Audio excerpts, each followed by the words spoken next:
में अब तक कई मुद्दों पर मंथन हुआ, लेकिन असली सवाल सिर्फ ये नहीं कि बैठक में क्या हुआ। सवाल ये है कि यूपी की चुनावी रेस में सबसे आगे कौन है। क्या बीजेपी ने बढ़त बना ली है? क्या समाजवादी पार्टी मुकाबले के लिए तैयार है? क्या बीएसपी फिर कोई साइलेंट गेम खेल रही है? और कांग्रेस की तैयारियां कितनी मजबूत हैं? यानी 2027 के महासंग्राम में कौन कितना तैयार है और किसकी सियासी बिसात सबसे मजबूत? आज इन्हीं मुद्दों पर चर्चा करेंगे, तो चलिए इसकी शुरुआत करते हैं। नमस्कार, आप देख रहे हैं नेशन 27। मैं हूं आपके साथ उन्नति भटनागर।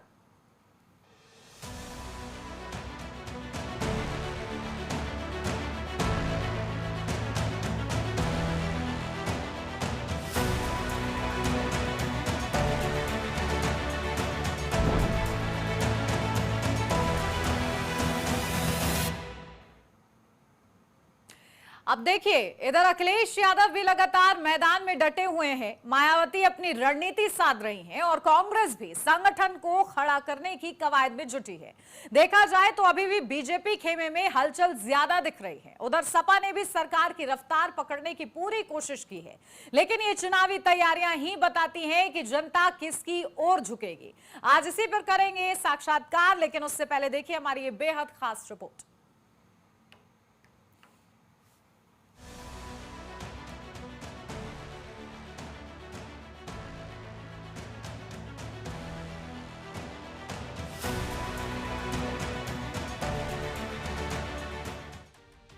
यूपी में चुनाव वोटिंग वाले दिन नहीं, उससे कई महीने पहले शुरू हो जाते हैं।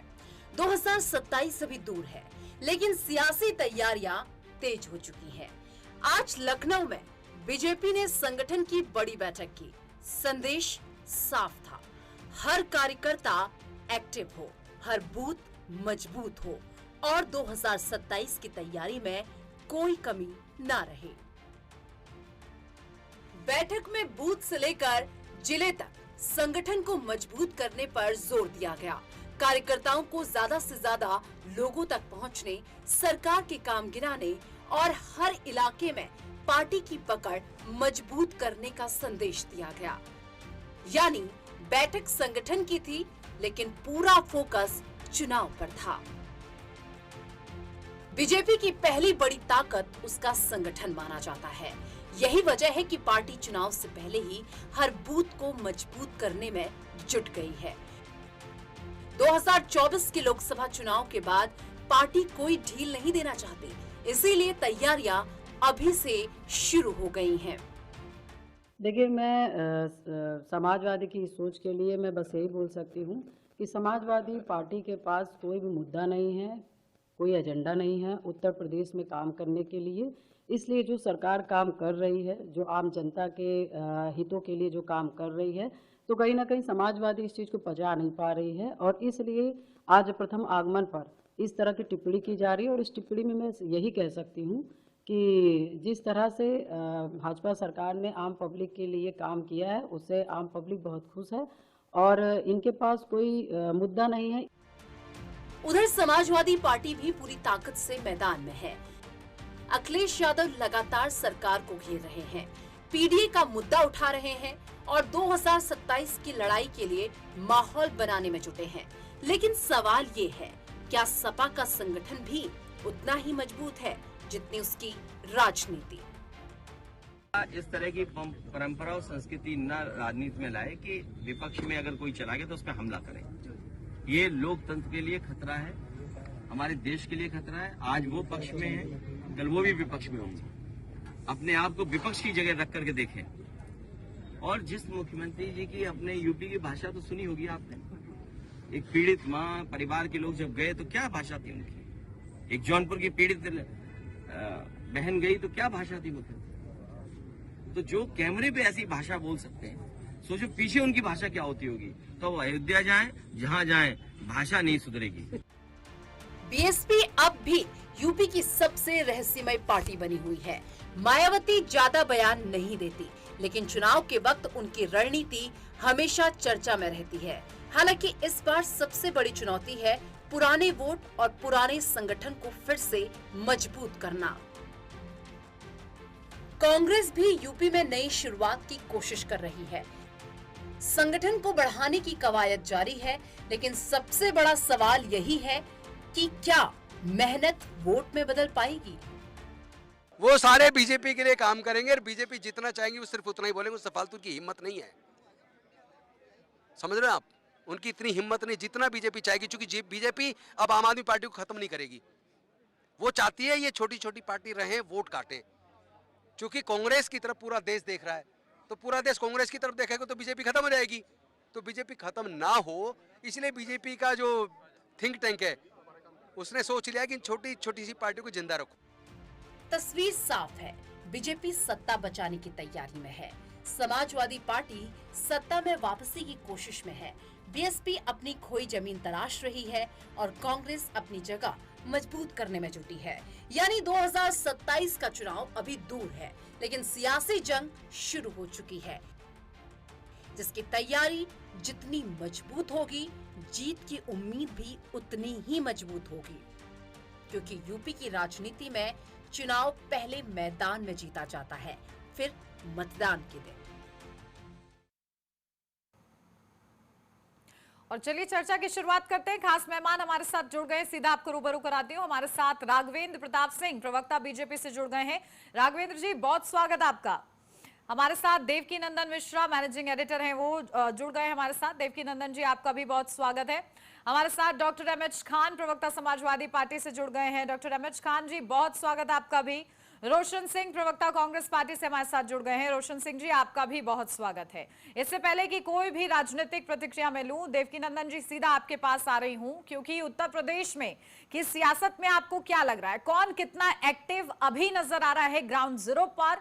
क्योंकि जिस तरीके से हम लोगों ने देखा, नितिन नवीन पहुंचते हैं, राष्ट्रीय अध्यक्ष बीजेपी के, वो कहीं ना कहीं बैठकों का दौर चलाते हैं। उसके बाद आज भी बीजेपी की बड़ी बैठक हुई है। क्या लग रहा है, कौन सा खेमा आपको ऐसा लग रहा है इस तैयारी के रेस में आगे है? नहीं, उन्नति उत्तर प्रदेश में जब कभी भी चुनाव होता है, वैसे चुनाव का मौसम शुरू हो गया है जी। भले चुनाव अभी दूर है, 6-7 महीने की दूरी पर है, लेकिन उत्तर प्रदेश में चुनाव शुरू एक तरीके से हो गया है। और भारतीय जनता पार्टी इस वजह से चुनाव प्रचार में आगे रहती है क्योंकि वो 24 घंटे चुनावी मोड में रहती है। एक इलेक्शन खत्म होता है और दूसरे इलेक्शन की वो तैयारी करनी शुरू कर देती है। आपको ध्यान होगा, बंगाल का चुनाव खत्म हुआ और बंगाल के चुनाव खत्म होने के बाद भारतीय जनता पार्टी ने उत्तर प्रदेश की तैयारी शुरू कर दी और उत्तर प्रदेश में अभी कमेटी घोषित हुई है। आज ही उत्तर प्रदेश के जो नए पदाधिकारी घोषित किए गए थे पंकज चौधरी जी की तरफ से, आज उनकी बैठक प्रदेश मुख्यालय पर हुई है और चुनाव कैसे 27 का जीता जाएगा इसकी रणनीति पर चर्चा हुई है। तो भारतीय जनता पार्टी हमेशा चुनावी मोड में रहती है। अब बात आती है उसकी राइवल जो सबसे बड़ी पार्टी है वो है समाजवादी पार्टी। समाजवादी पार्टी की भी तैयारी इस बार काफी आगे है। समाजवादी पार्टी के जो सबसे बड़े मतलब एक अकेले नेता कहेंगे उनको अखिलेश यादव। अखिलेश यादव हर छोटी बड़ी घटना पर घटना स्थल पर जाते हैं। आज भी वो मेरठ गए थे।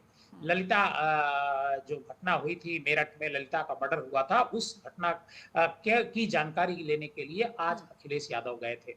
इसके साथ साथ अखिलेश यादव जो सामाजिक कार्यक्रम होता है, मान लीजिए किसी के यहाँ शादी हुआ, किसी के यहाँ और छोटे मोटे कार्यक्रम हुए, उसमें भी अखिलेश यादव शामिल हो रहे हैं। एक कार्यक्रम समाजवादी पार्टी चलाती है, विजन इंडिया चला रही थी, लेकिन उसका नाम बदल करके उन्नति अब हो गया है विजन उत्तर प्रदेश। इसमें से 2 कार्यक्रम अब तक वो कर चुकी है। मतलब उत्तर प्रदेश का डेवलपमेंट कैसे होगा, उत्तर प्रदेश में 2027 में अगर समाजवादी पार्टी आती है तो उसका रोड मैप क्या होगा, ये उन्होंने सामने रखा है। पहला प्रोग्राम उसका आगरा में हुआ, दूसरा प्रोग्राम प्रयागराज में हुआ। ये लगातार मंडल टू मंडल ये प्रोग्राम हो रहा है।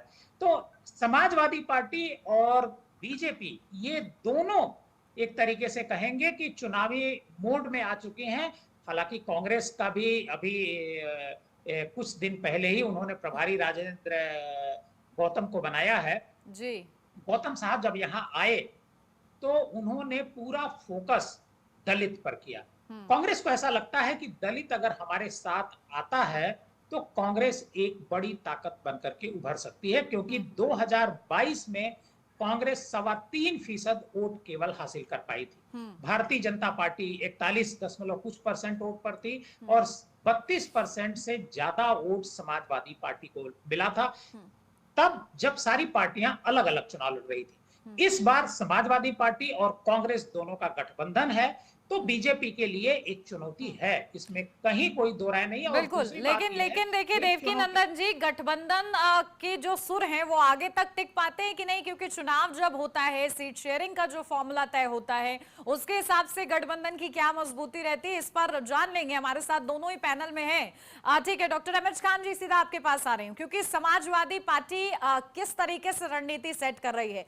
बीजेपी अब ये कह रही है कि अब आप लोगों ने सोच लिया है कि चुनाव नजदीक है, इसलिए आस्था का फैक्टर आप लोग अपने पीडीए फॉर्मूले के साथ जोड़ते हुए नजर आ रहे हैं। स्वामी अविमुक्तेश्वरानंद के साथ अखिलेश यादव दिखाई देते हैं, इसको लेकर भी बीजेपी चुटकी लेती हुई नजर आती है। आप लोग की तैयारी कैसी चल रही है? और आप, क्योंकि बीजेपी लगातार ग्राउंड जीरो पर एक्टिव हो चुकी है, आपको क्या लग रहा है, क्या स्टैंड इस वक्त समाजवादी पार्टी का? देखिए मैडम, ये जो सवाल उठ के आ रहे हैं कि क्या तैयारी है, मैं आदरणीय देवकी नंदन मिश्रा जी को प्रणाम करता हूं और नमस्कार भी कर रहा हूं कि इन्होंने 2024 की तैयारी नहीं देखी क्या? 2024 में समाजवादी पार्टी ने बीजेपी को पटकनी दे दी। 24 घंटे चुनावी मूड में रहने वाली बीजेपी सरकार को हाफ कर दिया था 2024 में। अब उसी वजह से भी आज वही तैयारी है समाजवादी पार्टी की। और समाजवादी पार्टी, आप देखिए जितने घटनाएं होती हैं, उस घटना पर जो दुखद घटनाएं होती हैं, दलित समाज की हो, पीटीए समाज की हो, ब्राह्मण समाज की हो या दलित समाज और बैकवर्ड क्लास की हो, उस जगह पर जाने का काम करते हैं। भारतीय जनता पार्टी रोटी सेकने का काम करती है और कुछ नहीं करती है। आप बताइए, मेरठ में दलित समाज का आदमी जिसको कि आपने अरेस्ट कर लिया था, एसएसपी वहां अंदर घुस करके थप्पड़ मार रहा है। ये कानून है, इसी को कानून कहते हैं, इसी को तैयारी कहते हैं। इसको तैयारी नहीं कहते। अब माननीय अखिलेश यादव जी मेरठ जाकर परिवार से मिल के आए। ये इतना फर्क है बीजेपी में और समाजवादी पार्टी में। आप जब देखेंगी तो आपको समझ में आएगा कि समाजवादी पार्टी कितनी बड़ी तैयारी में है। समाजवादी पार्टी हर जगह सीट का तय करना लगभग तय कर चुकी है, लेकिन भारतीय जनता पार्टी अभी उनका ऐलान हुआ है कि ये संगठन में रहेंगे पदाधिकारी। उनकी मीटिंग, पहली मीटिंग हुई है, तो क्या कर पाएंगे, क्या लेके जा पाएंगे जनता के बीच में संगठन? लेकिन डॉक्टर अहमद खान जी, आप लोकसभा की बात कर रहे थे, लेकिन अब तो विधानसभा चुनाव है, तो क्या लोकसभा की तैयारी के साथ थोड़ी विधानसभा में जाएंगे? उसके लिए कुछ तैयारी नई, कुछ मुद्दे नए होने चाहिए। मैडम, मैं आपसे अब एक ही लाइन कह दे रहा हूँ। 2024 में हमने बीजेपी को हाफ किया और 2027 में बीजेपी को साफ कर देंगे। अच्छा, बचेगी नहीं बीजेपी। ठीक है राघवेंद्र जी, इसी के साथ आपके पास आ रही हूँ। देखिए, तैयारियां आप लोग भी कर रहे हैं, लेकिन यहाँ तो हाफ और साफ करने का आप लोग को प्लान बन चुका है, क्योंकि समाजवादी पार्टी कह रही है कि लोकसभा में आप लोगों ने देखा क्या ट्रेंड रहा, और उसके बाद अब विधानसभा में भी कई मुद्दे ऐसे समाजवादी पार्टी की ओर से उठाए जा रहे हैं जहां पर कहीं ना कहीं आप लोग बैकफुट पर आ रहे हैं। तो क्या तैयारी आप लोग की, और किस तरीके से चारों खाने चित करने की, क्योंकि हर बार बीजेपी तैयारी करती है, इस बार क्या हो रहा है? देखिए, भारतीय जनता पार्टी और इनकी पार्टी में बेसिक अंतर यह है। अहमद जी, आऊंगी आपके पास। होता है हमारा, आऊंगी रोशन जी, उसके बाद आपके पास ही। और ये लोग परिवारवादी लोग हैं। अभी ये 2024 की चर्चा कर रहे थे। ये बताइए, 2024 से गंगा में कितना पानी बह गया है? आज हम 2026 में खड़े हैं, 2024 के पीठ थपथपाते घूम रहे हैं ये। अरे मान्यवर, आप लोग जिस तरीके से उत्तर प्रदेश की जनता को बरगलाने में कामयाब हो गए, संविधान बदल जाएगा, कानून बदल जाएगा और आरक्षण समाप्त हो जाएगा, इस प्रकार के उत्तर प्रदेश की जनता को बरगलाया, हम स्वीकार करते हैं। हम जनता तक अपनी बात नहीं पहुंचा पाए, हम लोगों ने अपनी गलती स्वीकार की। 3 सीटें ज्यादा इन्हें हमें मिली हैं। अरे कब तक ये गाना गाओगे? हम लोगों ने बैठ के की और पूरी तैयारी कर ली है। आज की तारीख में हम लोगों का संगठनात्मक ढांचा बहुत मजबूत है। हम लोग पिछले 2 साल से कार्रवाई काम कर रहे हैं इस क्षेत्र में, आज नहीं शुरू किया है। अभी हमारे समाजवादी पार्टी के मित्र कह रहे थे अभी शुरू हुआ है। अरे मान्यवर, हमारी सदस्यता 2 साल पहले शुरू हो गई थी। हम लोगों ने सदस्य बनवाए, उसके बाद वार्ड अध्यक्ष बनवाए, बूथ अध्यक्ष बनवाए, मंडल अध्यक्ष बनवाए, मंडल की कमेटी बनवाई।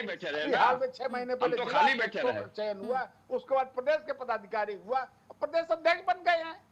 हम लोगों के लगातार कम से कम 1000 से ज्यादा तो उत्तर प्रदेश में बैठकें हो गई हैं। कम से कम जानकारी रखा करिए थोड़ा। खान साहब, मैं आपसे विनम्र निवेदन करना चाहता हूँ। अब ये बात कर रहे हैं कांग्रेस के साथ। समाजवादी पार्टी ने मध्य प्रदेश के चुनाव में क्या कहा था? ये मरा हुआ सांप है, चालू पार्टी है, ये इनके इंडी गठबंधन की हालत है। मैं जरा खान साहब से पूछना चाहता हूँ, आपके इंडी गठबंधन का संयोजक कौन है? आपके इंडी गठबंधन का लोकसभा में नेता कौन है? आपका घोषणा पत्र कब तैयार हुआ? आप लोग बैठकों में किन मुद्दों पर चर्चा होती है? इनका कहीं कोई ना कोई गठबंधन है, सिर्फ स्वार्थी तत्वों का गठबंधन है। भारतीय जनता पार्टी जो है ईमानदारी से चुनाव की तैयारी कर रही है। हम लोग उत्तर प्रदेश का चुनाव, ठीक है, चलिए इस हंसी की वजह मैं पूछूंगी एमएच खान जी से, लेकिन उससे पहले एक और मेहमान, क्योंकि कांग्रेस के प्रवक्ता हमारे साथ जुड़े हुए हैं, रोहिन सिंह उनका नाम है। सर, आपके पास आ रही हूँ सीधा, क्योंकि कांग्रेस पार्टी क्या सोच रही है? क्योंकि गठबंधन को लेकर देखिए बार बार सवाल उठाए जा रहे हैं। कांग्रेस पार्टी ये कह रही है या तो आप सीट शेयरिंग ऐसे करिए तभी हम आपके साथ गठबंधन में रहेंगे। कहाँ भविष्य आप लोग अपना देख रहे हैं? क्योंकि उत्तर प्रदेश में आप लोग का जनाधार अभी फिलहाल बहुत ज्यादा कमजोर है, उसको अगर तलाशना है, पुनः जीवित करना है, तो प्रयास उस हिसाब से होने चाहिए जो अभी दिख नहीं रहे हैं। उन्नति जी, मामला ये है कि राघवेंद्र भैया को हम बहुत पहले जानते हैं, अपने सारे साथियों को नमस्कार।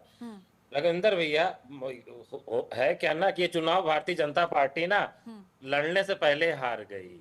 इसलिए हार गई भैया क्योंकि उत्तर प्रदेश की जनता ना अभूतपूर्व क्राइसिस में है। वो अपने धर्म आस्था को लेके क्राइसिस में है, बेरोजगारी को लेके क्राइसिस में है, प्रदेश में लॉ एंड ऑर्डर जो सुपरफिशियल तरीके से मैनेज किया जाता है उस चीज को लेके क्राइसिस में है।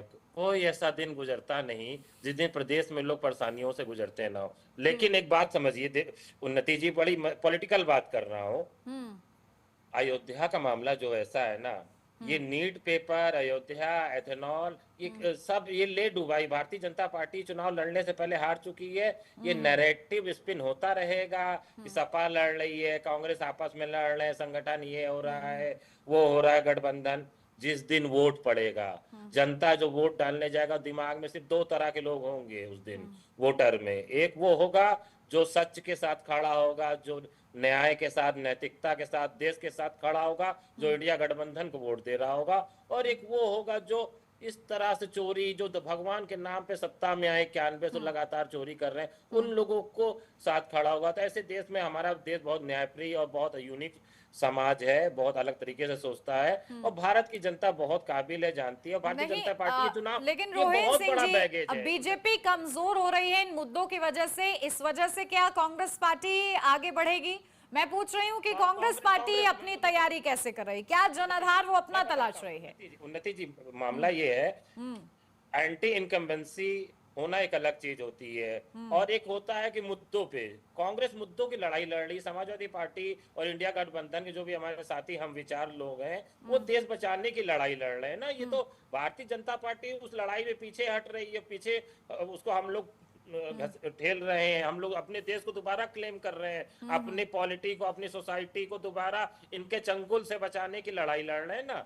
तो ये तो प्राकृतिक है, इसमें हम और आप क्या समझेंगे? ये पॉलिटिकल है ही नहीं, ये ऑर्गेनिक है। जनता खुद ब खुद भारतीय जनता पार्टी को रिप्लेस कर देगी। जो जमहूरियत होती है, जो ठीक है, जल्दी से इस पर काउंटर कमेंट राघवेंद्र जी, क्योंकि वो कह रहे हैं, देखिए ये 3 मुद्दे उन्होंने गिनवाए और वो कह रहे हैं इन 3 मुद्दों के आगे आप ये समझ लीजिए कि चुनाव लड़ने से पहले ही बीजेपी हार गई है। वो कह रहे हैं आस्था का मुद्दे पर आप लोग विफल रहे हैं, कानून व्यवस्था के मुद्दे पर विफल रहे हैं, एथेनॉल का मुद्दा आ गया है, लीक का मुद्दा आ गया है। ये सब मुद्दे आपके विपरीत काम करेंगे क्या?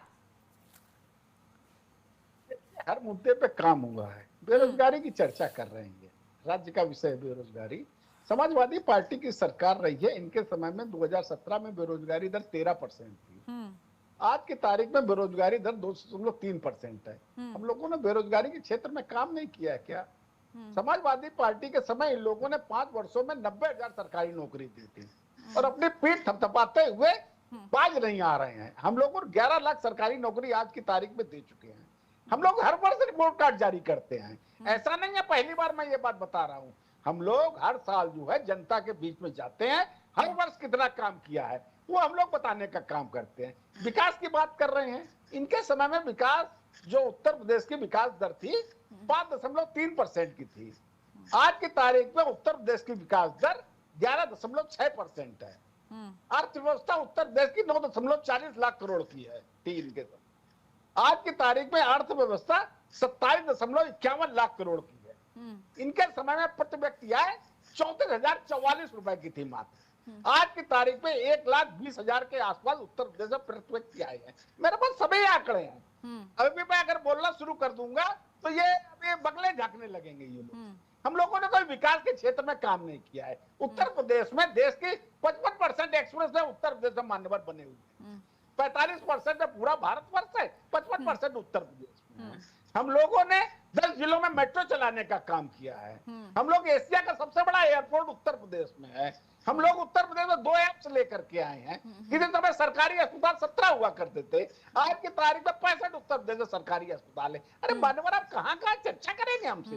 न विकास के विषय में आप चर्चा कर सकते, न आप उत्तर प्रदेश में सुशासन के विषय में, सुशासन के विषय में अब डॉक्टर एमएच खान जी देखिए, तब आप मुस्कुरा रहे थे, अब जब एकदम टू द पॉइंट आंसर मिला है कि भाई क्या क्या विकास किया जा रहा है, क्या कहेंगे इस पर आप? उसके बाद रोहित जी आपके पास आ रहे हो।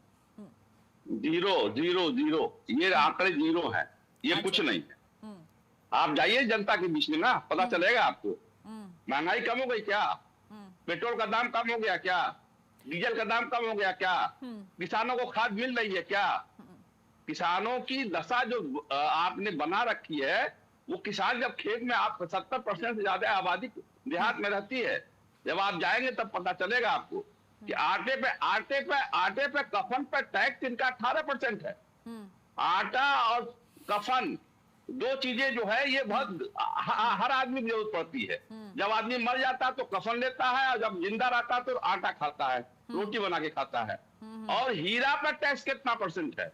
हीरे पे हीरा जो करोड़पति अरबपति लोग खरीदते हैं 1% है। ये परसेंटेज की बात कर रहे हैं, जनता की बात ही नहीं कर रहे हैं। ये हवा ये 2 उद्योगपतियों को बढ़ावे की बात कर रहे हैं। आप 1 रुपया, यानी कि आंकड़ों की जादूगरी ये लोग जानते हैं, ये कहना चाह रहे हैं आप एमएच खान जी? क्या कह रही हैं आप? आंकड़ों की जादूगरी करना ये लोग बहुत अच्छे से जानते हैं, ये कहना चाह रहे हैं कुल मिलाकर आप? नहीं, आंकड़ों की जादूगरी करने हमें क्या एतराज है? या आंकड़ों की जादूगरी करें? सरकार तो हमारी बदली जा रही है। 2027 में माननीय अखिलेश यादव मुख्यमंत्री बनने जा रहे हैं। रोहित सिंह जी, आप भी काउंटर करना चाहते थे, जल्दी से एक काउंटर, फिर आ रही हो देवकी नंदन जी आपके पास। राघवेंद्र भैया ने जो आंकड़े दिए ना, वो जमीन पे कितने सच हैं, इसको चेक करने का एक ही जरिया है कि आप कहीं भी सैंपल साइज, देवकी नंदन भैया भी चीज को मानते होंगे कि कहीं भी 150 लोग को पकड़ लीजिए, उनसे पूछ लीजिए कि आप भारतीय जनता पार्टी के द्वारा किए गए बेरोजगारी के मोर्चे पर और कानून व्यवस्था के मोर्चे पर, धर्म के उन्होंने तो विकास के काम गिनवाए ना, एयरपोर्ट बनाया है, अब ये तो छुपा नहीं है किसी से। एयरपोर्टों को मैं लिस्ट बता सकता हूँ जहाँ चालू किया और बंद कर दिया, जहां पर फ्लाइटें नहीं उड़ती। इलाहाबाद का मैं रहने वाला हूँ, इलाहाबाद दिल्ली रहता हूँ। इलाहाबाद में जो एयरपोर्ट था पहले 8 फ्लाइटें चलती थी अलग जगहों की, आज सिर्फ 2 जगहों की फ्लाइटें चलती दिल्ली के लिए, अल्टरनेट डेज हो गई इवन अब तो। और जेवर एयरपोर्ट के बारे में क्या कहेंगे आप लोग? की क्या स्थिति है जेवर एयरपोर्ट के लिए क्या कहेंगे रोहित सिंह जी? कहाँ के एयरपोर्ट के लिए?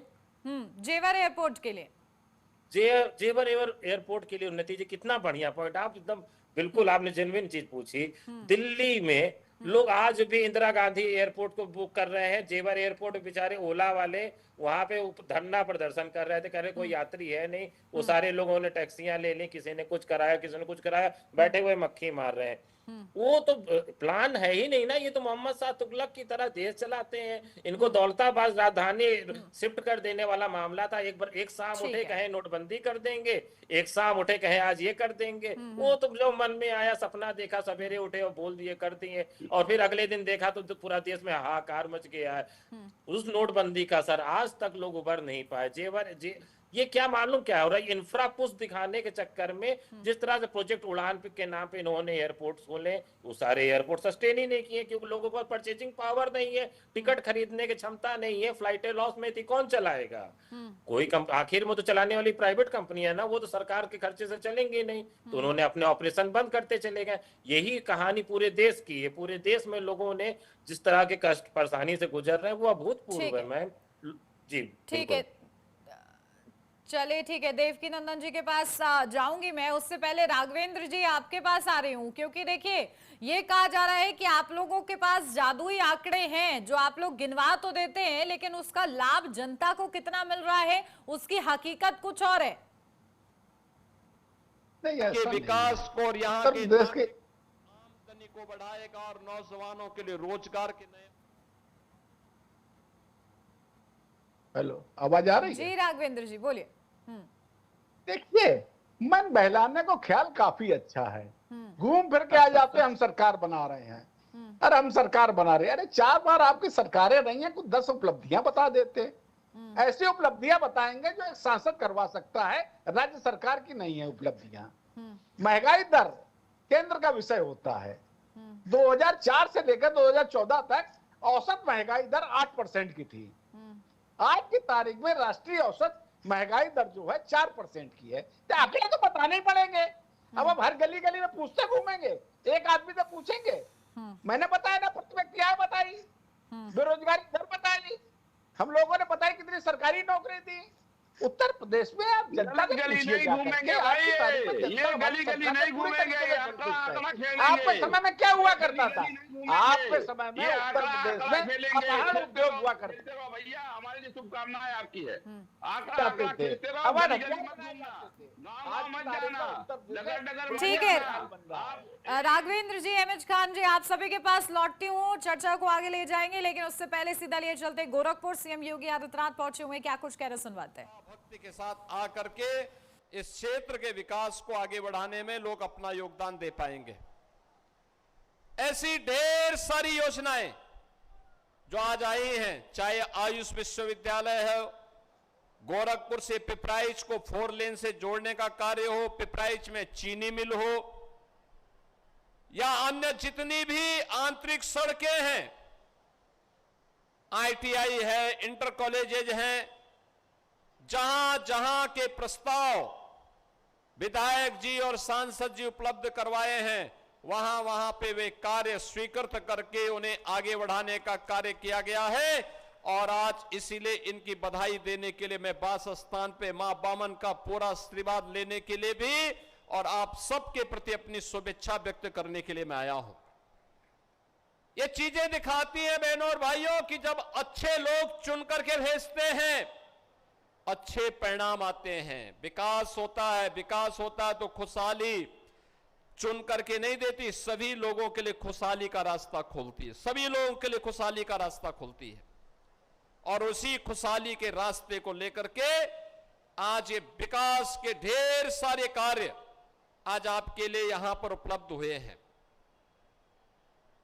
आज प्रातःकालीन सत्र में मैं कुशीनगर में था। कुशीनगर में भी विकास के कार्य इसी गति के साथ आगे बढ़ाने के कार्य हुए हैं, तेजी के साथ, बड़ी बड़ी योजनाएं।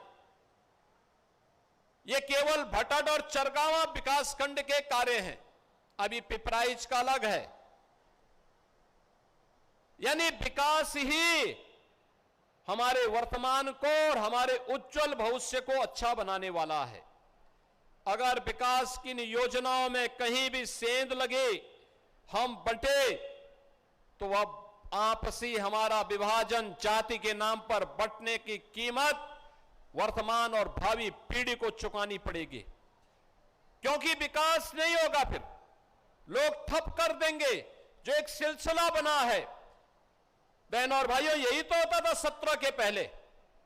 सत्र के पहले इंसेफ्लाइटिस की बीमारी थी, सत्र के पहले यहां से पलायन था, सत्र के पहले यहां पिछड़ापन था, सत्र के पहले शासन की किसी भी योजना का लाभ गरीबों को नहीं मिल पाता था, कमजोरों को नहीं मिल पाता था, महिलाओं को नहीं मिल पाता था, नौजवानों को नौकरी नहीं मिल पाती थी, किसानों को किसी भी शासन की योजना का लाभ नहीं मिल पाता था। लेकिन अब योजना का लाभ भी मिल रहा है, विकास का कार्य भी हो रहा है, बीमारी का समाधान भी हो रहा है और साथ साथ अब तो उपचार के केंद्र आपके गांव और आपके घर में ही स्थापित हो रहे हैं। आयुष विश्वविद्यालय का आपके भटट ब्लॉक में बनना, बीआरडी मेडिकल कॉलेज का उन्नयन होना, गोरखपुर में एम्स का बनना, गोरखपुर के फर्टिलाइजर कारखाने का पुनः बन जाना, यह अपने आप में विकास की उस महत्वपूर्ण कड़ी का हिस्सा है जिसके लिए आप तरसते थे और आज वह विकास आपके घर में आकर के आपको इस दिशा में आगे बढ़ाने का कार्य कर रहा है। बहनों और भाइयों, विकास किसी प्रक्रिया को आगे बढ़ाने के लिए आज प्रदेश के अंदर और देश के अंदर डबल इंजन की भारतीय जनता पार्टी की सरकार प्रधानमंत्री मोदी जी के नेतृत्व में विरासत और विकास को बेहतर समन्वय बना रही है। आज आप देखते होंगे विकास के प्रस्ताव आते हैं, उनमें भी कार्य होता है, मंदिरों के सुंदरीकरण के प्रस्ताव आते हैं, उन पे भी कार्य होता है, वहां की कनेक्टिविटी के कार्य भी होते हैं, आम जन के कल्याण के लिए होने वाली योजनाओं का लाभ भी मिलता है, दिव्यांग जनों को दिव्यांग पेंशन, निराश्रित महिलाओं को निराश्रित महिला पेंशन, वृद्धजनों को वृद्धावस्था पेंशन, गरीबों को फ्री में राशन, हर गरीब के लिए 5 लाख रुपए की स्वास्थ्य बीमा की स्कीम और हर गरीब के घर में उज्ज्वला योजना का कनेक्शन, ये सभी योजनाएं हैं। और मुझे अच्छा लगता है जब मैं लखनऊ में नियुक्ति पत्र वितरित करता हूं तो भटट और पिपराइच के नौजवान, चरगावा के नौजवान भी नियुक्ति पत्र, कोई पुलिस में भर्ती होता है, कोई लेखपाल में भर्ती होता है, कोई किसी अन्य विभाग में, कोई शिक्षक बनता है, कोई चिकित्सक बनता है। ये सभी प्रक्रियाएं अब विकास की प्रक्रिया के साथ जुड़ करके इस क्षेत्र को आगे बढ़ाने का कार्य कर रहा है। बहनों और भाइयों, विकास की योजनाओं का विकल्प कोई नहीं हो सकता और याद रखना, जाति के नाम पर बांटने की विपक्ष की जो साजिश है वो इन विकास के कार्य में बाधा पैदा करने का कार्य है। जब सत्ता में समाजवादी पार्टी थी या कांग्रेस थी तब उनके द्वारा विकास नहीं होता था, तब विकास नहीं होता था, हिंदुओं का अपमान होता था, तब विकास के कार्यों का कोई पुरसा हल नहीं था। याद करिए, आज मैं कांग्रेस के एक नेता का बयान पढ़ रहा था कि हमने राम के नाम पर कभी में, उन्होंने वो कह रहे थे कि हमने कभी नहीं कहा कि राम काल्पनिक है। मैं पूछना चाहता हूं, 2006 में माननीय उच्चतम न्यायालय में कांग्रेस की केंद्र सरकार ने जो एफिडेविट सुप्रीम कोर्ट में दिया था, उस एफिडेविट में कांग्रेस ने कहा था भगवान राम और भगवान कृष्ण दोनों को मिथक मान करके काल्पनिक बनाने का प्रयास किया था।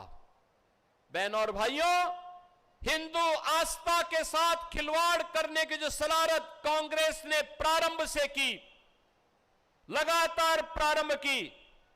याद करिए, जब सोमनाथ मंदिर के पुनरुद्धार कार्यक्रम में, प्राण प्रतिष्ठा कार्यक्रम में देश के प्रथम राष्ट्रपति डॉक्टर राजेंद्र प्रसाद जी को आमंत्रित किया गया था, तब कांग्रेस ने इसका विरोध किया था।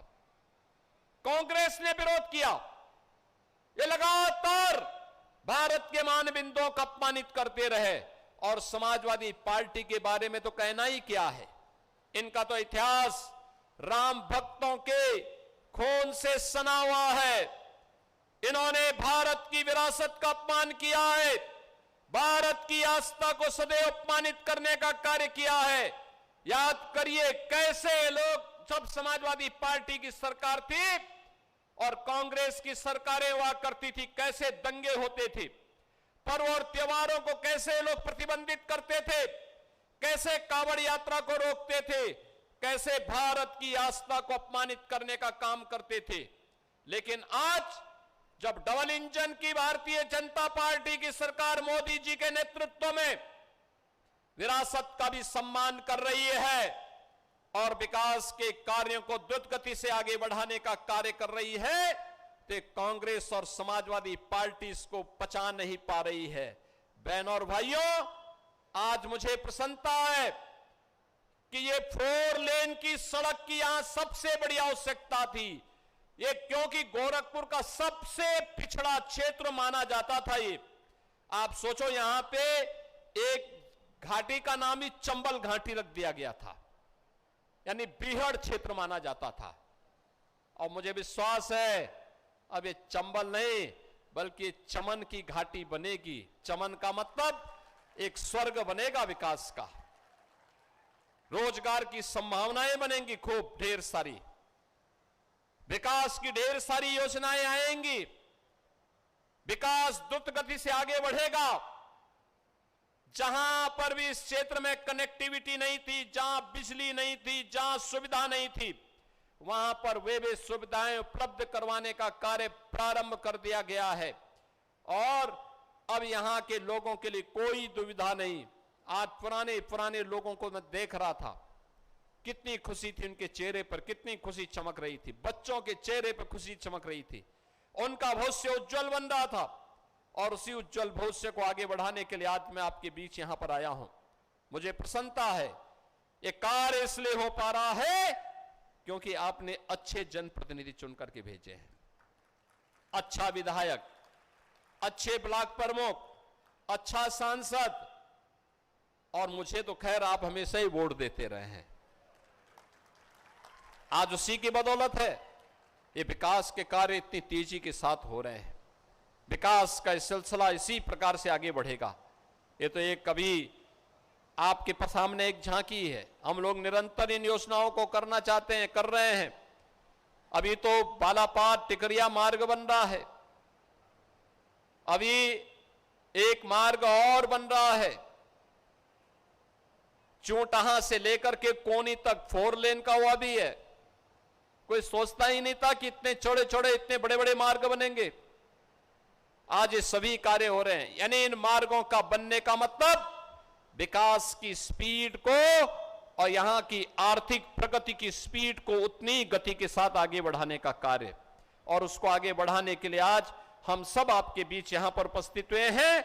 मैं आज के इस अवसर पर आप सबको हृदय से बधाई देता हूं इन सभी परियोजनाओं का, और विश्वास करता हूं कि विकास की इन प्रक्रियाओं को आगे बढ़ा करके आप निरंतर कार्य करेंगे। आप सबके प्रति आज के इस अवसर पर मेरी शुभकामनाएं हैं, और विश्वास करता हूं कि विकास की इस प्रक्रिया में आप सभी लोग तन मन धन से लग करके भारतीय जनता पार्टी के प्रत्येक उस अभियान के साथ जुड़ेंगे जो अभियान आपके विकास के लिए, आपके वर्तमान और भावी पीढ़ी के उज्जवल भविष्य के लिए अत्यंत उपयोगी हो। उस पूरे अभियान को आपका आशीर्वाद सदैव प्राप्त होता रहेगा। आप सबके प्रति मेरी मंगलमय शुभकामनाएं हैं। धन्यवाद। जय हिंद, जय जय श्री राम।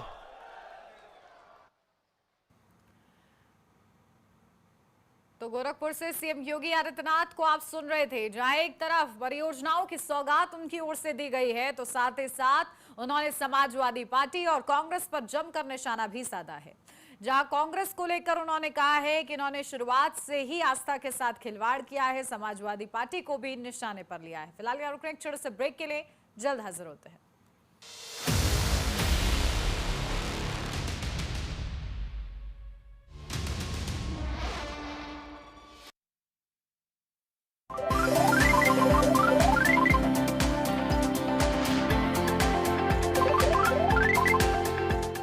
जरा सोचिए, जब सड़कें पानी में डूब जाएं, लोग रास्ता ढूंढते रह जाएं, तभी एंट्री होती है एक ऐसे स्पाइडरमैन की जिसके पास जाल फेंकने की ताकत नहीं है, लेकिन लोगों की मदद करने का जज्बा जरूर दिखाई देता है। सोशल मीडिया पर एक वीडियो तेजी से वायरल हो रहा है, और इस बार वजह कोई फिल्मी सीन नहीं है बल्कि एक असली जिंदगी का सुपर हीरो है। महाराष्ट्र के भिवंडी में भारी बारिश के बाद कई इलाकों में पानी भर गया, जलभराव देखने को मिला, जो आप स्क्रीन पर भी देख सकते हैं। और सड़कों पर जलभराव इतना ज्यादा था कि लोगों को आने जाने में काफी ज्यादा परेशानी हो रही थी, और पानी में छिपे गड्ढों की वजह से वाहन चालकों के लिए रास्ता पार करना भी मुश्किल हो गया था। तभी वहां नजर आया स्पाइडरमैन के कारतूस में, एक कॉस्ट्यूम में एक शख्स, और लेकिन ये कोई फिल्म की शूटिंग नहीं थी। ये स्पाइडरमैन लोगों की मदद करने के लिए सड़क पर उतरा था। वह पानी भारी सड़कों पर लोगों को रास्ता पार करवाने में मदद कर रहा था और फंसे हुए वाहनों को भी आगे बढ़ाने में सहायता कर रहा था। और सबसे दिलचस्प बात यह थी कि इस स्पाइडरमैन के पास ना तो कोई सुपर पावर थी और ना ही कोई फिल्मी गैजेट, लेकिन उसके पास था दूसरों की मदद करने का जज्बा और एक बड़ा दिल। सोशल मीडिया पर लोग इसे देखकर कह रहे हैं कि ये मार्वल वाला स्पाइडरमैन नहीं है, लेकिन भिवंडी वाला असली हीरो जरूर है, क्योंकि असली हीरो वही होता है जो मुश्किल समय में किसी के काम आ जाए।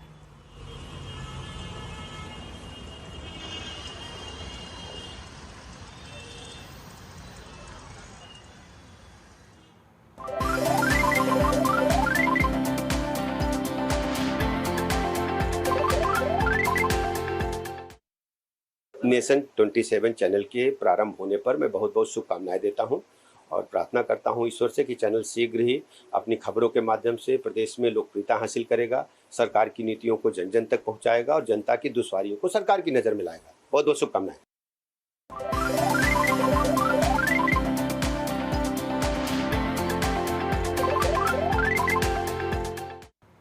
जरा सोचिए, आप रात में कार लेकर आराम से घर से बाहर जा रहे हो और बारिश हो रही हो, तभी सड़क पर कोई गड्ढा नहीं बल्कि एक पूरा का पूरा मगरमच्छ आपका रास्ता रोक ले, तो क्या होगा?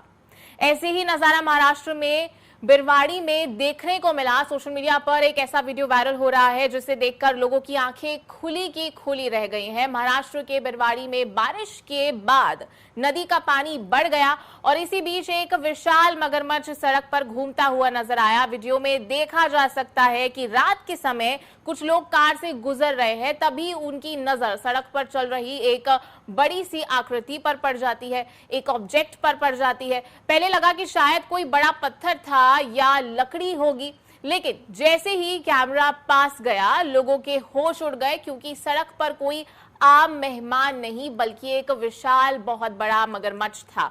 आराम से ऐसे सड़क पार कर रहा था जैसे उसे भी बारिश के मौसम में मॉर्निंग वॉक पर निकलना हो। लेकिन पीछे चल रही गाड़ियों में बैठे लोगों के लिए ये नजारा किसी डरावनी फिल्म से कम नहीं था। दरअसल भारी बारिश और बाढ़ जैसे हालातों में कई बार जंगली जानवर अपनी प्राकृतिक ठिकानों से बाहर आ जाते हैं और इस दौरान इंसानों को भी सावधानी बरतनी होती है। सोशल मीडिया पर लोग इसे वीडियो को देखकर हैरान हो रहे हैं और कुछ लोग इसे प्रकृति का असर बता रहे हैं, तो कुछ लोग मजाक में कह रहे हैं कि भाई बारिश में इंसानों के साथ मगरमच्छ भी ट्रैफिक में निकल पड़े हैं। लेकिन मजाक से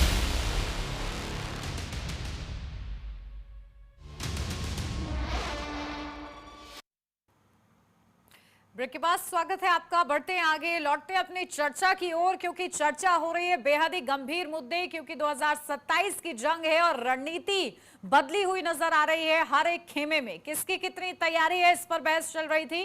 तो देखिए, जमीन मजबूत तभी जीत पक्की, और जमीन पर कौन कितना एक्टिव है इसकी चर्चा हो रही है। जहां बीएसपी अब भी साइलेंट मोड में है। आखिर क्या बीएसपी का प्लान है, ये अभी तक साफ नहीं हो पाया है। बीएसपी ने अभी अपने पत्ते सबके सामने खोल कर नहीं रखे हैं। बीजेपी एक्शन मोड में नजर आ रही है। 2022 में सरकार के काम सबसे बड़ा मुद्दा रहे थे, क्योंकि 2027 के चुनाव से पहले भी बीजेपी लगातार अपने मुद्दे गिनवा रही है, अपनी उपलब्धियां गिनवा रही है। लेकिन साथ के साथ विपक्ष भी कई बड़े मुद्दों के साथ इस वक्त जमीनी तौर पर मजबूत होता हुआ नजर आ रहा है। समाजवादी पार्टी के साथ सीधा जो कहीं ना कहीं ये समझा जाए कि टक्कर होगी बीजेपी की, ऐसे में इन दोनों खेमों पर सभी की निगाहें हैं कि आखिर ये दोनों खेमे क्या करते हैं, किस तरीके से जनता की नब्ज पकड़ने में आखिर कौन कामयाब साबित होता है, ये सबसे बड़ा सवाल रहेगा। क्योंकि ये तैयारियां ये तो दिखा देती है कि आखिर कौन किसके दिमाग पर छाने वाला है, कौन सी पार्टी, क्योंकि जनता को लुभाने के बड़े बड़े वादे अपनी जगह हैं, लेकिन जनता के वादों का जिक्र भी हो रहा है कि नहीं, ये सबसे बड़ा सवाल बन जाता है। और देखिए, इसी दिशा में लगातार तैयारियां हो रही हैं। बैठकों का दौर शुरू हो चुका है। समाजवादी पार्टी भी लगातार हर एंगल पर चाहती है, चाहे फिर वो जातीय समीकरण हो या फिर आस्था का फैक्टर हो, इन दोनों को साथ में लेकर समाजवादी पार्टी एक तरफ आगे बढ़ रही है। तो दूसरी तरफ बीजेपी की बात करें तो बीजेपी अपनी उपलब्धियों के साथ साथ विकास के काम गिनवा रही है और आस्था पर पलटवार भी कर रही है समाजवादी पार्टी के ऊपर।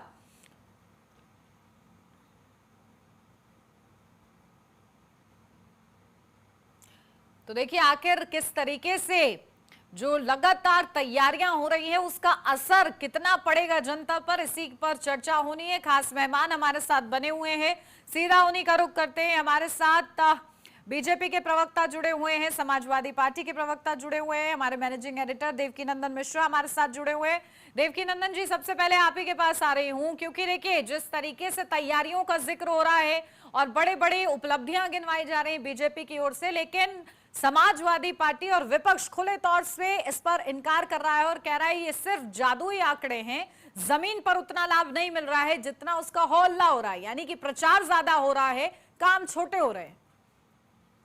अब ये तो समाजवादी पार्टी विपक्ष की पार्टी है, तो ये उसका अधिकार बनता है इतना कहने का, और भारतीय जनता पार्टी चूंकि सत्ता में है इस नाते वो अपनी उपलब्धियां गिनाएगी, इसमें कहीं कोई दो राय नहीं है। लेकिन अगर आप सच्चा लड़ाई की बात करती हैं तो बीजेपी समाजवादी पार्टी को लेकर के चिंता में जरूर है। 2024 में जिस तरीके से समाजवादी पार्टी ने बीजेपी को एक तरीके से उसका जो रथ था उस पर ब्रेक लगाया, उसकी वजह से समाजवादी बीजेपी चिंता में है, इसमें कहीं कोई दो राय नहीं है। और बीजेपी कोशिश कर रही है कि जो समाजवादी पार्टी का पीडीए का नारा है उस नारे को कैसे कमजोर किया जाए। पीडीए जितना कमजोर होगा भारतीय जनता पार्टी उतनी मजबूत होगी, बीजेपी की यही कोशिश है।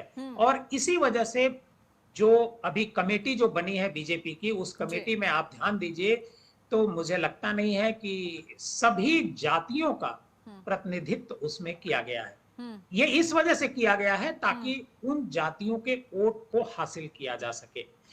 वैसे तो भारतीय जनता पार्टी का सबसे बड़ा मुद्दा है हिंदुत्व, और योगी आदित्यनाथ जी प्रतिदिन 1 से 2 सभा कर रहे हैं।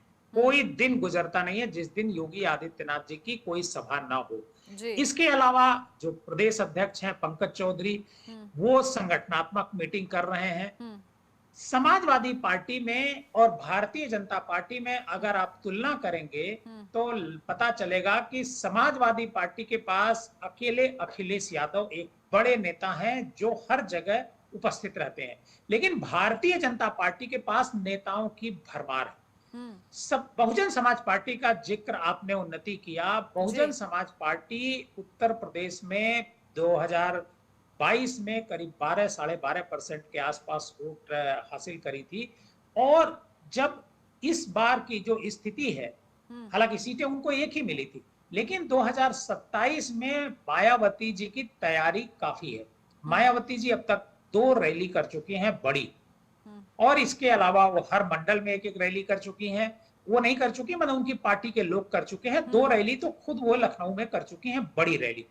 मायावती का जो संगठनात्मक ढांचा है वो बूथ लेवल तक है, बूथ तक मायावती जी के बसपा के कार्यकर्ता हैं। ये ठीक बात, हालांकि वो उनमें से मैक्सिमम एक जो खास बिरादरी है उसी बिरादरी के लोग हैं, लेकिन मायावती की तैयारी भी इस बार 2022 के मुकाबले अगर आप तुलना करेंगी तो कुछ ज्यादा है, क्योंकि बहन जी को ऐसा लगता है कि 2022 जैसा अगर हम चुनाव 27 में भी लड़ेंगे तो फिर हम 1 सीट या 0 सीट पर आकर के सिमट सकते हैं। इस वजह से बहन जी लगातार मीटिंग कर रही हैं, पूरी तैयारी कर रही हैं। बिल्कुल, देखिए बीएसपी चाहती है कि वो कमबैक करे, लेकिन आखिर आप बता रहे हैं कि किस तरीके से उन्होंने रैलियां की हैं। कमबैक करे, लेकिन वो कमबैक तभी कर सकती हैं जब उनका किसी पार्टी के साथ गठबंधन होगा। बिना गठबंधन के उत्तर प्रदेश की जो पॉलिटिक्स है वो गठबंधन पर टिकी हुई है। भारतीय जनता पार्टी जो सबसे बड़ी पार्टी है वो भी कई नेताओं कई दलों के साथ गठबंधन में है। आज की तारीख में निषाद पार्टी, सुभाषपा पार्टी, अपना दल, देखिए कहीं ना कहीं मजबूती की जरूरत होगी, और बिल्कुल, और ऐसे में इस बात को बीएसपी कितना समझ पाती है ये देखना होगा कि चुनाव से पहले वो अपने क्या पत्ते सामने रखती हैं जनता के सामने। ठीक है डॉक्टर एमएच खान जी, आपके पास आ रही हूँ, क्योंकि अभी भी आपने सुना गोरख गोरखपुर में सीएम योगी आदित्यनाथ पहुंचे हुए हैं, आप पर सीधा प्रहार किया गया कि अखिलेश यादव बार बार आस्था का मुद्दा उठा रहे हैं, लेकिन आप लोग के बारे में तो बात ही नहीं की जा सकती क्योंकि आप लोग तो खुद ही राम भक्तों के खून से सने हुए हैं। इस तरीके की बात करते हुए सीएम योगी आदित्यनाथ नजर आए। तो जो मुद्दे आप सोचकर बैठे हैं कि ये कहीं ना कहीं बीजेपी के विपरीत काम कर जाएंगे, उन मुद्दों पर आपको तगड़ा फायर भी मिल रहा है?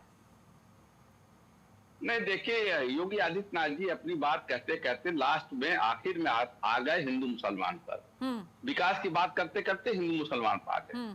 अब आप देखिए ना, जैसे आपके शो में जो माननीय देवकीनंदन मिश्रा जी हैं, वो सही सही बात कह रहे हैं, लेकिन उसमें मैं बताना चाहता हूं कि बहुजन समाज पार्टी जिसकी नेता मायावती जी हैं, उनके जात बिरादरी की लड़की के साथ रेप हुआ और उस पर उन्होंने कहा कि इसको धरना प्रदर्शन नहीं करना चाहिए, आप कोर्ट जाइए। कोर्ट कौन जाएगा, किसके पास पैसा है?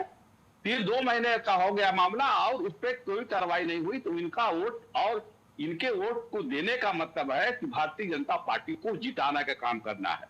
इसलिए मैं सबके सामने ये बात कहना चाहता हूँ, पूरे देश के सामने कहना चाहता हूँ कि बहुजन समाज पार्टी को वोट अगर कोई दे रहा है तो सीधे सीधे बीजेपी को वोट दे रहा है, बहुजन समाज को वोट नहीं दे रहा। बहुजन समाज पार्टी समाप्त हो चुकी है, उसमें कोई आदमी बचा नहीं है। और नीचे लेवल तक, जहां तक मैं जानता हूं कि बहुजन समाज पार्टी और भारतीय जनता पार्टी ये दोनों एक दूसरे के सिक्के के पहलू हैं। वो क्यों खामोश है? किस बात पे उनको डर है? क्या लगा हुआ है उनको? आप देखिए, अभी भर्ती की बात हो रही थी ना, योगी आदित्यनाथ जी कर रहे थे 79,000 शिक्षक भर्ती में क्या हुआ? 79,000 शिक्षक भर्ती में घोटाला हुआ और कितने पर्चे लीक हो रहे हैं? पर्चे पे पर्चा लीक हो रहा है और कोई भर्ती नहीं। झूठ बोल रहे हैं योगी आदित्यनाथ जी, कोई अपॉइंटमेंट नहीं दे रहे हैं। ठीक है राघवेंद्र प्रताप जी, जल्दी से आपका काउंटर कमेंट कि कोई भर्तियां नहीं हो रही है, सब आप लोग के कागजों पर नजर आ रहा है। उन्नति, एक सवाल है डॉक्टर एम एच खान साहब से। जी जी करिए।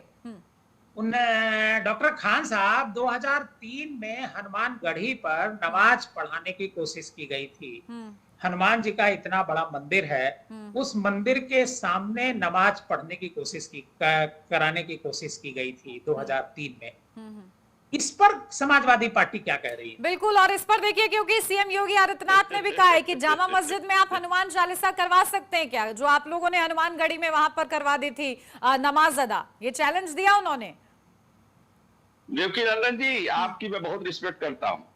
राम जन्मभूमि का जब फैसला आया था, उस वक्त मैं कार सेवक के रूप में वहां मौजूद था अयोध्या में, और 8 दिन मैंने डिबेट किया वहां पर।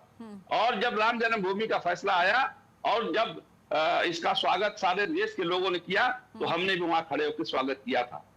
उसके बाद क्या हुआ, आपने देवकीनंदन मिश्रा जी देखा नहीं? आपने एक जज को राज्यसभा में भेज दिया गया, एक जज को गवर्नर बना दिया गया, एक जज को कॉर्पोरेशन का चेयरमैन बना दिया गया, और जजों ने कहा ये मैं 142 धारा के अंतर्गत ये हम फैसला सुना रहे हैं ना मुसलमानों। लेकिन आपकी पार्टी ने, डॉक्टर एम एच खान जी, आपकी पार्टी ने प्राण प्रतिष्ठा के समय कैसी बातें की, और आज तक, क्योंकि ये सवाल उठाए जाते हैं कि जो आपके अध्यक्ष हैं समाजवादी पार्टी के अखिलेश यादव, वो इसको लेकर बहुत ज्यादा खफा रहते हैं। वो कहते हैं ऐसा नहीं है कि राम मंदिर हम लोग नहीं बनवाना चाहते थे, वो बार बार इसको लेकर कहते हैं, लेकिन किसके शासनकाल में बना, और जब प्राण प्रतिष्ठा हुई तो आप लोगों ने ये क्यों सोचा कि ये बीजेपी का इवेंट है? ऐसा क्यों सोचा आप लोगों ने? क्योंकि राम मंदिर, जिस राम मंदिर और जिस भगवान राम की बात अब आप लोग छेड़ रहे हैं, वो तो तब भी वही थे, तो तब क्या मुद्दा फंस रहा था? बात बहुत साफ करता हूँ। देखिए, ये फिर मैं वही कह रहा हूँ, ये राम मंदिर का आदेश सुप्रीम कोर्ट के आदेश से हुआ है, और सुप्रीम कोर्ट ने एक गलती की है। आज मैं आपके चैनल पर कहना चाहता हूँ, सुप्रीम कोर्ट ने बीजेपी से कह दिया कि आप इसमें ट्रस्ट बनाइए, और ट्रस्ट जब बनाया गया तो सारे आरएसएस और हिंदू संगठन के लोगों को रख दिया गया। तो अगर सुप्रीम कोर्ट ट्रस्ट बना के सभी समाज के लोगों को रखती तो ये घपले, ये चीजें नहीं होती। मैं उस पर नहीं जाना चाहता हूँ। जब ये कह दिया गया कि ट्रस्ट बन गया है, तो ट्रस्ट में आपने किनको रखा? आप किसी शंकराचार्य, वो सवाल आपका जायज है, वो सवाल आपका जायज है, लेकिन आपने मेरे सवाल का जवाब नहीं दिया कि उस समय आप लोगों ने विरोध क्यों किया था? फिर अगर भगवान राम पर आस्था आप लोग की अभी भी वही है, पहले भी वही थी, तो उस समय विरोध की क्या वजह थी? कोई विरोध नहीं हुआ था, ये गलत इल्जाम है। तो स्वागत भी नहीं हुआ था, अगर विरोध नहीं हुआ था तो स्वागत भी नहीं हुआ था। हुआ था कि हम तो खुद कह रहे हैं, मैं तो गवाह हूँ, मैं तो खड़ा होकर हाथ आपको डिबेट पे भेज दूंगा आपको। समाजवादी पार्टी से मेरा जिक्र है सर, समाजवादी पार्टी की बात मैं कर रही हूँ। समाजवादी पार्टी में ही हूँ, मैं अलग पार्टी में नहीं हूँ। राघवेंद्र प्रताप सिंह जी, आपके पास आ रही हूँ सीधा, क्योंकि अब वक्त कम है और क्योंकि देखिए आप लोग 2024 में फैजाबाद सीट आप लोग के हाथ से गई और आप लोग बार बार अयोध्या का मुद्दा उठाते रहे हैं, बावजूद इसके वो सीट हाथ से गई, तो आप लोग के लिए एक सेटबैक तो था ही।